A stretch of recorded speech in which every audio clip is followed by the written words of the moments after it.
Bueno, este va a ser el ejemplo de una clase sobre las leyes de Newton. Se va a fingir estar frente a un alumno platicando con él el modo de abordar esta clase. Mira, todos los ejercicios que tienen que ver con fuerzas en realidad son súper sencillos de resolverse, ya que existe un algoritmo que tiene que ver con 2 pasos nada más, que si tú los realizas del modo correcto, esos pasos resuelven cualquier tipo de problema. O sea, por más sencillo o por más complicado que esté el ejercicio, ninguno se resiste a esos 2 sencillos pasos. Tú los ejecutas y el problema cae porque cae. Mira, el primer paso siempre va a consistir en realizar un diagrama de cuerpo libre. Lo vamos a simbolizar con DCL, que significa diagrama de cuerpo libre. Entonces, un diagrama de cuerpo libre, tú lo puedes interpretar como que vamos a tener un plano cartesiano. Pues ya te la sabes que el plano cartesiano es un lugar geométrico en donde representamos con la línea horizontal el eje de las X y en la línea vertical el eje de las Y. Y en este diagrama de cuerpo libre, lo que hacer es representar todos los tipos de fuerzas que estén interactuando con el cuerpo. Tú te vas a imaginar que el cuerpo está en el centro de tu diagrama y ahí se van a experimentar ciertas fuerzas, a lo mejor fuerzas de empuje, fuerzas de fricción, fuerza normal, peso, las que sean. Entonces va a ser bien importante que tú sepas hacer un buen diagrama de cuerpo libre, porque haz de cuenta que el diagrama de cuerpo libre resuelve como el 80% del ejercicio. Ya el 20% restante tiene que ver con el paso 2. El paso 2 significa que tú vas a leer el ejercicio y simplemente vas a notar si en el ejercicio tu cuerpo tiene o no velocidad constante. Cuando tiene velocidad constante, tú le vas a poner que la sumatoria de fuerzas te dan igual a 0. Cuando no tienen velocidad constante porque existe aceleración, tú vas a poner que tu sumatoria de fuerzas es igual a masa por aceleración. Ahorita te voy a explicar bien así cada uno de los pasos, pero te los presento. O sea, en general, todos los problemas que tienen que ver con fuerzas se resuelven así, nada más con estas 2 acciones. Dibujas un buen diagrama de cuerpo libre y te vuelves bien responsable en el paso 2 de saber si la sumatoria de fuerzas se le debe poner un 0 o se le debe poner una masa por aceleración. Entonces, mira, vamos a empezar de una vez con la explicación del primer paso, el que tiene que ver con el diagrama de cuerpo libre. Para que tú puedas hacer un buen diagrama, necesitas conocer a fuerzas, sí o sí, el nombre de las 5 fuerzas por las que te debes de preguntar si existen o no en el ejercicio. Entonces, vamos a empezar por ahí. Vamos a definir los 5 posibles tipos de fuerzas y a partir de ahí te vas a tener que memorizar, porque con eso puedes construir el diagrama. Si no te sabes las fuerzas, simplemente no lo vas a poder construir. Entonces, mira, te voy a enunciar las 5 fuerzas que existen, te voy a decir su concepto, cómo saber si en tu ejercicio aparecen o no y cómo las representamos, a su vez si poseen fórmula o no la tienen. Ahorita yo te las voy a mencionar, te las voy a explicar lo más claro que yo pueda y lo que necesito es que terminando la explicación te voy a dar 5 minutos para que te las memorices. Entonces, acabando esos 5 minutos, yo te voy a preguntar, a ver, dime las fuerzas que existen, cómo reconocemos si existen, cuál es su definición y cuál es el símbolo o la fórmula que los representa. Entonces, checa. En un ejercicio de fuerzas, tú tienes que preguntarte si en dicho ejercicio existe o no la fuerza de empuje. La fuerza de empuje, tú vas a saber si existe en tu ejercicio porque es explícita. O sea, la fuerza de empuje siempre se tiene que verbalizar de que existe. Es un error bien común que a veces los alumnos suponen que está ahí. Entonces, nunca se supone. Tiene que ser explícita su existencia. O sea, el ejercicio te tiene que decir que una fuerza de 50 newtons está empujando un cuerpo. Ah, bueno, si una fuerza empuja, entonces existe la fuerza de empuje. No se vale que el ejercicio diga, un coche se mueve hacia su derecha con una velocidad de 2 metros por segundo y que tú digas, ay, pues si se mueve es porque seguramente alguien lo empuja. Esa cosa sería un error. O sea, un coche se puede estar moviendo arriba, abajo, a la derecha, izquierda, y no tiene que ser precisamente una fuerza de empuje la que lo haya propiciado. Entonces, fuerza de empuje literal se tiene que explicitar en el ejercicio y la vamos a representar mediante el símbolo de Fe. Siguiente fuerza, el peso. El peso lo vamos a representar con la letra W, ya que en inglés peso se dice weight. Entonces por eso le dejan la letra W.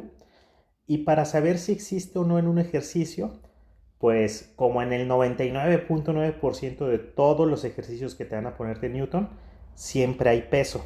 Entonces, el peso tiene una fórmula, te la tienes que saber de memoria, es multiplicar la masa del objeto del que están platicando en el ejercicio por la gravedad. La masa forzosamente tiene que estar expresada en kilogramos y pues la gravedad ya te la sabes que son 9.81 metros sobre segundo cuadrado. La fuerza del peso es siempre apuntando 90 grados hacia abajo. O sea, como quien dice a 270. Un peso nunca puede apuntar en otra dirección. Entonces siempre apunta hacia abajo y prácticamente siempre existe. O sea, mientras el cuerpo del que se esté platicando posea masa, significa que por ende posee peso.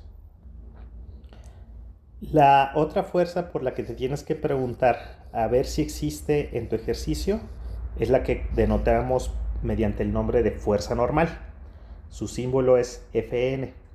¿Cómo sabes si en tu ejercicio hay o no fuerza normal? Este es el concepto, te lo voy a volver a preguntar, apréndetelo bien. Hay fuerza normal cuando tú tienes a un cuerpo que se recarga sobre una superficie. Vamos a ejemplificarlo. O sea, imagínate que yo tengo el piso y que sobre ese piso que yo puse horizontal se recarga una masa. Como estamos diciendo que el cuerpo está recargado sobre la superficie, entonces sí hay fuerza normal. Decimos que la fuerza normal siempre, siempre, siempre actúa de manera perpendicular, o sea, formando 90 grados respecto a cómo esté la superficie, y digamos que es la fuerza de reacción de la superficie sobre el cuerpo que se recargó en ella. O sea, por ejemplo, si tú tienes una superficie inclinada y en esa superficie inclinada se recarga un cuerpo, entonces sí existe fuerza normal. Y esa fuerza normal se tiene que formar a 90 grados de cómo esté la superficie. Entonces en este caso aquí está la fuerza normal. Último ejemplo, si por ejemplo yo tengo en el techo, que de ahí están saliendo dos cuerdas, está colgando una masa y el piso está aquí a la lejanía, ¿dirías o no dirías que existe fuerza normal? La respuesta es no, aquí no existe fuerza normal porque no hay ningún cuerpo que se esté recargando sobre ninguna superficie. Ese cuerpo está flotando desde la perspectiva de la superficie, entonces no hay fuerza normal. Va. Cuarta fuerza, la fuerza de tensión. No tiene fórmula asociada, la denotamos como Ft de tensión. ¿Cómo reconoces si en tu ejercicio hay o no fuerza de tensión?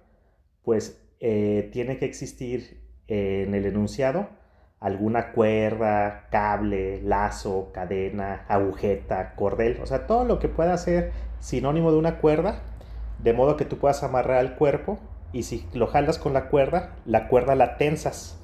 Entonces así puedes saber si existe fuerza de tensión. O sea, tienen que existir cuerdas, lazos o cosas similares para que haya fuerza de tensión. Si no las hay, pues simplemente tu ejercicio no la contiene. Y por último está la fuerza de fricción. Ahorita te voy a preguntar su definición para que te la aprendas. Uno dice que por definición la fuerza de fricción es aquella fuerza que se opone al movimiento. Es decir, si tú tienes una masa y esa masa se está moviendo hacia la derecha, si existiera fricción, podríamos decir que la fricción pues es un rozamiento que existen entre las dos superficies, en este caso la superficie de la caja y la superficie del piso, y ese rozamiento pues se opone al movimiento. Si aquí existiera movimiento de la caja yéndose hacia la derecha, dirías que la fricción siempre es opuesta al movimiento, en este caso la fricción iría para la izquierda.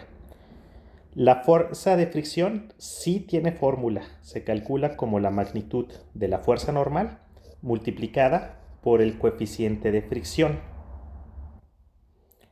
El coeficiente de fricción te lo pueden dar de dos valores distintos. O sea, hay uno que se llama coeficiente de fricción estático, la S viene de statics en inglés, y el coeficiente de fricción cinético, le ponen K porque pues kinetics. Un coeficiente de fricción va a ser un valor que siempre correlaciona qué tanto rozamiento existen entre dos superficies dependiendo de sus materiales. Los coeficientes de fricción típicamente van del valor desde el punto 1 hasta el punto 99. O sea, vamos a ponerle punto 9. Es en cierta forma un porcentaje de cuánto rozamiento sucede entre esas dos superficies. Hagamos la suposición de que tú tienes una caja, a lo mejor el material de esa caja es cartón y está recargada sobre la superficie, si quieres, de una mesa, pues el material sería madera. Entonces ya existe en donde en los distintos laboratorios van viendo cuánta resistencia opone un material frente a otro y tú puedes buscar el coeficiente de fricción, por ejemplo, del cartón con la madera y te va a dar un valor. Entonces existen dos tipos de coeficiente de fricción, uno conocido como coeficiente estático y el otro cinético, porque tienes que imaginar la siguiente situación. Supón tú que tienes la caja esta a lo mejor llena de libros, es una caja realmente pesada y tú deseas arrastrarla por el piso para que tenga un movimiento hacia la derecha. Entonces, ¿cuándo se requiere mayor fuerza, un mayor esfuerzo? Al principio, cuando la caja está completamente estática sobre la mesa, o se requiere mayor fuerza para que una vez que ya la empujaste y ya comenzó su movimiento, o sea, cuando ya lleva vuelito, se ocupa mayor fuerza para mantenerla arrastrándose. O sea, si lo piensas bien, ¿tú qué dices que dónde se ocupa más fuerza? Imagínate el caso de un mueble en tu casa, un sillón, pues un ropero, qué sé yo, algo pesado que tienes que mover. Si lo piensas bien, el primer movimiento requiere más esfuerzo. Fíjate que tienes un sillón ahí en la casa, lo quieres mover, está tan pesado que decides empujarte ayudándote de la pared. Entonces, si quieres, lo puedes empujar con las piernas mientras apoyas tu espalda en la pared. El primer empujón es el que requiere más trabajo. Una vez que ya lo pones en movimiento, que continúe ese movimiento, pues es una situación más sencilla. O sea, siempre el primer empujón cuesta más trabajo y ya que vences el primer empujón, ya la fuerza que ocupas para perpetuar el movimiento pues es menor que la inicial. Entonces, aunque no cambia el material del objeto que es estático respecto a la superficie donde se mueve, lo que sí cambia es el coeficiente de fricción de cuando el objeto está estático a cuando está en movimiento. O sea, digamos que siempre un coeficiente de fricción estático siempre va a ser mayor que el coeficiente de fricción cinético. Cuando tienes que utilizar uno u otro en un ejercicio, hay veces que el ejercicio te da ambos, pues simplemente tienes que leer y ver. Si tú vas a hacer el análisis mientras el cuerpo está en movimiento, pues usas el coeficiente de fricción cinético. Si tú vas a hacer el análisis de las fuerzas mientras el cuerpo está en forma estática, pues utilizas el coeficiente de fricción estático. Pues bueno, esos son los 5 tipos de fuerzas que te tienes que aprender, te tienes que saber su concepto, si tienen fórmula o no la tienen y cuál es el símbolo que las representa. Del mismo modo saber si existen en tu ejercicio o no. Para cerrar respecto a la fuerza de fricción, en la vida real siempre hay fricción, pero ahora sí que en los problemas escolares o académicos la fricción se tiene que verbalizar nuevamente. Te tienen que decir textualmente que sí existe fuerza de fricción o te tienen que dar el coeficiente de fricción estático cinético entre dos materiales. Entonces, de algún modo tiene que ser verbalizado y externalizado que existe una fuerza de fricción. De ese modo puedes considerarla para tu diagrama de cuerpo libre. Entonces te voy a dar 5 minutos para que te memorices los nombres de las fuerzas, lo sepas enunciar el concepto por ti solo. Si tienes dudas, pues pregúntame y ahorita te vuelvo a aclarar el concepto y el símbolo que los representa. Entonces comienzan tus 5 minutos y ahorita tú me vas a decir a mí las 5 fuerzas. Bueno, ya pasaron tus 5 minutos, ya te evalué, todo súper bien. Entonces ya nada más vamos a enunciar de qué trata el paso 2 y con eso estamos más que listos para que puedas hacer tus problemas de fuerzas. Entonces mira, en el paso 2 es leer el ejercicio y dar una opinión sobre el movimiento horizontal que está teniendo tu cuerpo. Si en la redacción te dan a entender que el cuerpo tiene una velocidad constante, entonces tú debes de poner que la sumatoria de fuerzas en el eje horizontal es igual a 0. Si en la redacción te dan a entender que el movimiento horizontal presenta aceleración, entonces tú debes de poner que la suma de las fuerzas horizontales son igual a masa por aceleración. Te le puse a la aceleración ahí signo más menos porque la aceleración siempre lleva signo. Si el cuerpo se mueve hacia la derecha, entonces, o hacia arriba, la aceleración es positiva. Si se mueve hacia la izquierda o hacia abajo, pues la aceleración es negativa. Entonces esto es cuando el cuerpo se acelera. Para saber si se acelera o tiene velocidad constante, no se vale adivinar ni hacer sus suposiciones. En el enunciado del problema, literal te van a decir si el cuerpo presenta velocidad constante o se acelera horizontalmente hablando. Nada más hay que hacer la aclaración de qué pensamos de un cuerpo que está estático. O sea, por ejemplo, si yo tengo una caja que no se mueve, tú dirías que esa caja tiene o no tiene velocidad constante. La mayoría de los alumnos responde que no tiene velocidad porque no se mueve, pero tú le puedes hacer la aclaración. Fíjate, o sea, tienes razón. Ese cuerpo no se mueve. Entonces, ¿cuánto vale su velocidad? 0. Y esa velocidad de 0, ¿siempre se mantiene como 0 o está cambiando? No, se mantiene igual. Entonces, fíjate, un cuerpo cuando está quieto se considera que su velocidad es constante. De 0 si tú quieres, pero es constante. Entonces, un cuerpo que no se mueve o que sí se mueva, pero se mueva a un ritmo constante, que nunca le cambie su velocidad. Entonces, si es una velocidad constante, tú vas a plantear que la sumatoria de fuerzas es igual a 0.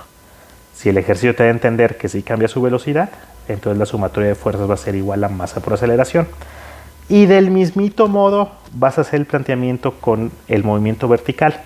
Ver si verticalmente hablando el cuerpo presenta velocidad constante, igual a 0, o si verticalmente hablando el cuerpo presenta cambios en su velocidad, o sea, hace igual a masa por más menos aceleración. Y listo, esos son todos los pasos que tú tienes que conocer para poder resolver cualquier problema de Newton. Entonces mira, ahora yo voy a hacer algunos ejemplos, los resuelvo en voz alta para que tú veas cómo se hacen y con eso estás más que listo. Son problemas súper sencillos. Mira, vamos a ver unos.